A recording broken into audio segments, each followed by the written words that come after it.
Esmaseks tunnuseks, mida inimene ise märkab, on siis hambaid pestes roosakas hambavaht.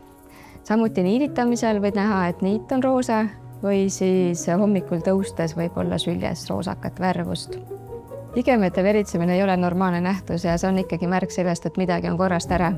Ei tasu muidugi kohe ära ehmatada, et see ei pruugi olla midagi tõsist. Ige võib veritseda liiga tugeva hambaharja kasutamisest, aga üldjuhul ikkagi on põhjuseks hambakatt, mis on kogunenud siis igemäärda ja ärritab iget. Igemete veritsus võib olla üsna tavaline, aga seda saab peatada, kui hakata hoolikamalt hambaid pesema. Ehk siis kasuta pehmet hambaharja 2 korda päevas, hambaniiti või hambavaheharjakesi, et hambapind saaks katust puhtaks. Mõne päeva või nädala jooksul siis veritsus tegelikult peaks kaduma või taanduma. Kui veritsus ei kao või veritsus on tugev, siis ikkagi tuleb pöörduda hambaarsti poole, sest see võib päästa su hambad. Igeme veritsus on igeme põletiku esmaseks tunnuseks ja kui midagi ette ei võeta, siis hambakatt ja kiviaine koguneb ja põletik süveneb.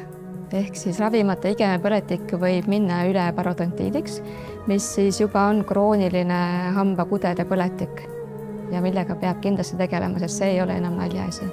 Krooniline põletik kahjustab hambaid ümbritsevaid tugistruktuure, hammas võib muutuda liikuvaks ja mis kõige hullem võib lõppeda ka täiesti terve hamba eemaldumisega suust. Kui kingiviiti on võimalik täiesti välja ravida, siis parodontiidiga on küll kahjuks nii, et sümptomeid saab kontrolli all hoida, aga luu ja luud ümbritsevad koed enam kunagi ei taastu.